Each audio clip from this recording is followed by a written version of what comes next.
के तपाईँ कार्यालयको स्वामित्वमा रहेको सवारी साधनको लागि पाम्सबाटै तेलको कुपन, सवारी लगबुक अर्थात् सवारी मर्मत गर्न लाग्दै हुनुहुन्छ, तर तेलको कुपन भर्न लाग्दा वा सवारी लगबुक भर्न लाग्दा वा सवारी मर्मत आवेदन भर्न लाग्दा कार्यालयको स्वामित्वमा रहेको सम्पत्ति नदेखाएर हैरान त हुनुहुन्न?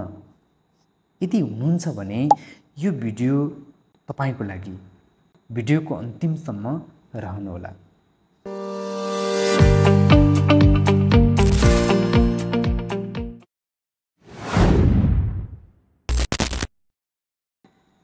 सबैभन्दा पहिला स्टोर किपर आइडी लगइन गरी अभिलेख प्रविष्टिमा क्लिक गर्नुहोस्। सम्पत्ति तथा जिन्सीसँग सम्बन्धीमा क्लिक गर्नुहोस्। माग फारममा क्लिक गर्नुहोस्।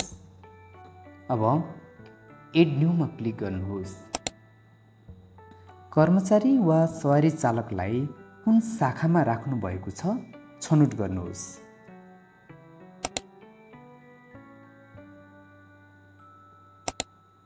माग गर्ने कर्मचारी वा सवारी प्रयोग गर्ने कर्मचारी छनौट गर्नुहोस्। प्रयोजनमा कार्यालय प्रयोजन टाइप गर्नुहोस्।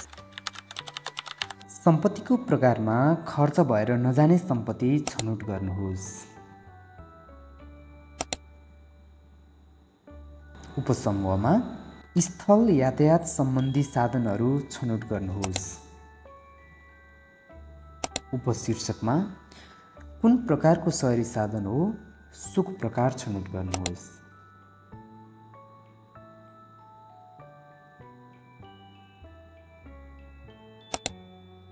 सम्पत्तिमा मोटरसाइकल छनौट गर्नुहोस्। सम्पत्तिको स्पेसिफिकेसन खुलाउनुहोस्।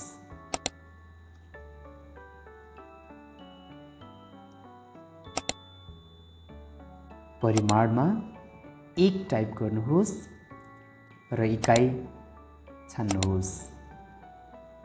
यहाँ प्रयोगमा शाखा र कर्मचारी देख्न सक्नुहुनेछ।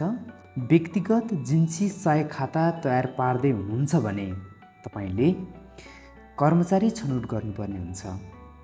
यदि कुनै कर्मचारीले कार्यालय प्रयोजनको लागि फोटोकपी, पेन लगायतका खर्च भएर जाने जिन्सी सामानको माग गर्दछ भने सो अवस्थामा शाखा छनौट गर्नुहोस्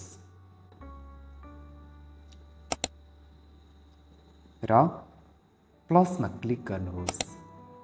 अब सेभ अलमा क्लिक गर्नुहोस्। यस थिच्नुहोस्। अब तपाईले भर्खरै माग फारम भर्नुभएको विवरण यहाँ देख्न सक्नुहुनेछ।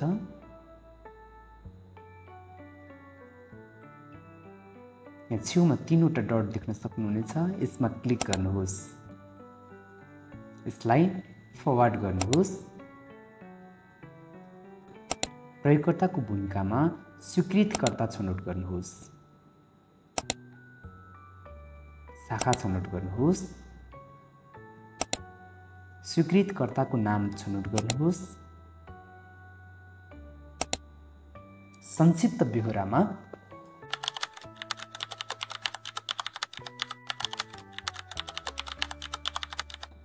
बेहोरामा कार्यालयमा मौजात रहेको र कार्यालय प्रयोजनको लागि आवश्यक परेकोले स्वीकृतिको लागि अनुरोध छ भनी टाइप गर्नुहोस् र एस मा थिच्नुहोस्। अब यो माग फारम स्वीकृतकर्ताकोमा जान्छ। उक्त माग फारमलाई स्वीकृतकर्तामा फरवार्ड गरेपछि स्वीकृतकर्ताले उक्त माग फारम हेरी, बुझी, जाँची स्वीकृत गर्नुपर्छ। स्वीकृतकर्ताले उक्त माग फारम स्वीकृत गरिसकेपछि यसलाई स्वीकृत भएको लिस्टमा देख्न सक्नुहुनेछ।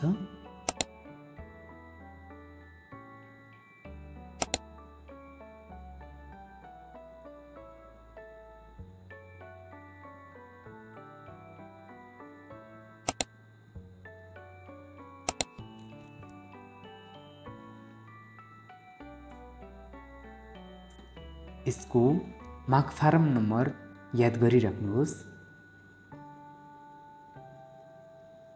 अब यहाँ देब्रे साइडमा निकासा फारम / सहायक खाता देख्न सक्नुहुनेछ। यसमा क्लिक गर्नुहोस्। एड न्यूमा क्लिक गर्नुहोस्। माग फारम नम्बर छनौट गर्नुहोस्।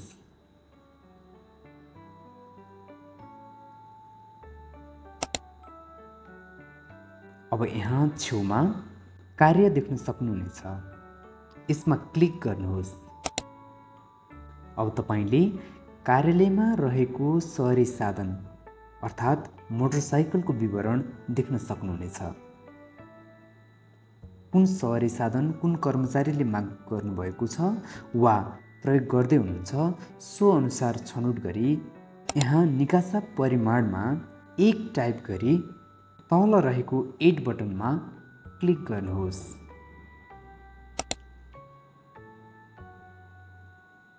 र सेभ अलमा क्लिक गर्नुहोस्।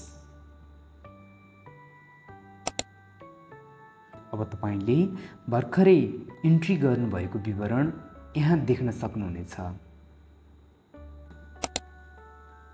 अब यसलाई स्वीकृतकर्ताकोमा फरवार्ड गर्नुपर्ने हुन्छ, जसको लागि फरवार्डमा क्लिक गर्नुहोस्। प्रयोगकर्ताको भूमिका छनौट गर्नुहोस्। शाखा छनौट गर्नुहोस्। स्वीकृतकर्ताको नाम छनौट गर्नुहोस्। संक्षिप्त ब्यौरामा स्वीकृतको लागि अनुरोध छ भनी टाइप गर्नुहोस् र एसमा क्लिक गर्नुहोस्। अब यसलाई स्वीकृतकर्ताले स्वीकृत गर्नुहुन्छ।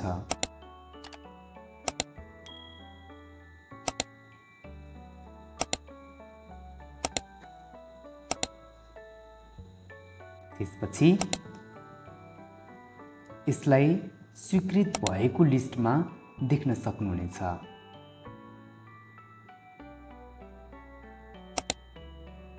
यसलाई हेर्न प्रिभ्यूमा क्लिक गर्नुहोस्। अब यहाँ अवस्था स्वीकृत भएको देख्न सक्नुहुनेछ।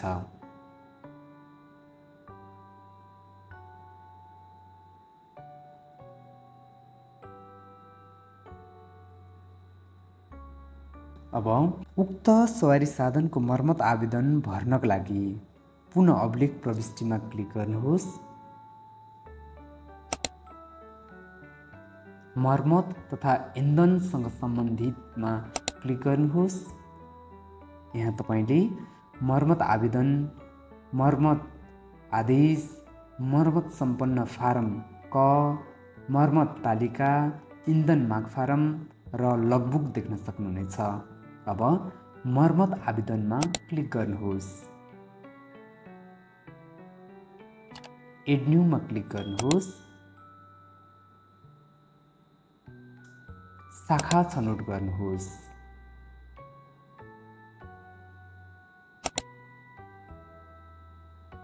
आवेदनकर्ताको नाम छनौट गर्नुहोस्।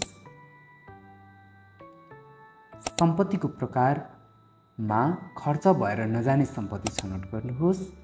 सम्पत्तिको स्वामित्वमा कार्यालय छनौट गर्नुहोस्। अब तपाईले सम्पत्तिमा मोटरसाइकल देख्न सक्नुहुनेछ। यसमा क्लिक गर्नुहोस्।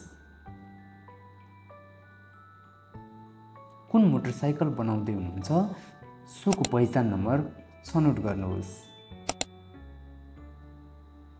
मर्मतको प्रकारमा क्लिक गर्नुहोस्। यहाँ तपाईले नियमित, आवधिक मर्मत सम्भार र गम्भीर किसिमको मर्मत देख्न सक्नुहुनेछ।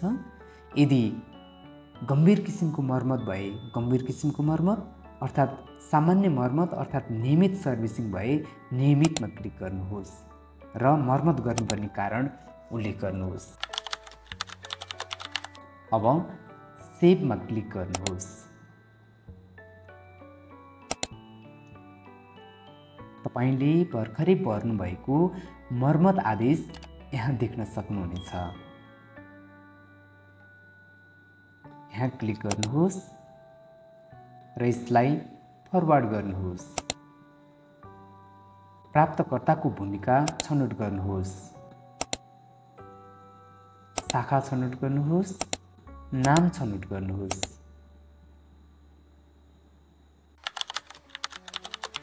संक्षिप्त ब्यौरामा नियमित सर्भिसिङ गर्नुपर्ने भएकोले लेख्नुहोस् र यसमा क्लिक गर्नुहोस्। अब तपाईले उक्त सवारी साधन मर्मत आवेदन यहाँ देख्न सक्नुहुनेछ। उक्त सवारी साधनको मर्मत आदेश र मर्मत सम्पन्न फारम पनि भरेर देखाउने छु। हाम्रो भिडियो फलो गर्दै गर्नुहोला। यति समयसम्म भिडियो हेर्नु भएकोमा यहाँहरूलाई धेरै धेरै धन्यवाद। पाम्स भिडियोको अर्को भिडियो लिएर म फेरि उपस्थित हुनेछु। त्यति समयको लागि बिदा दिनुस्। नमस्कार।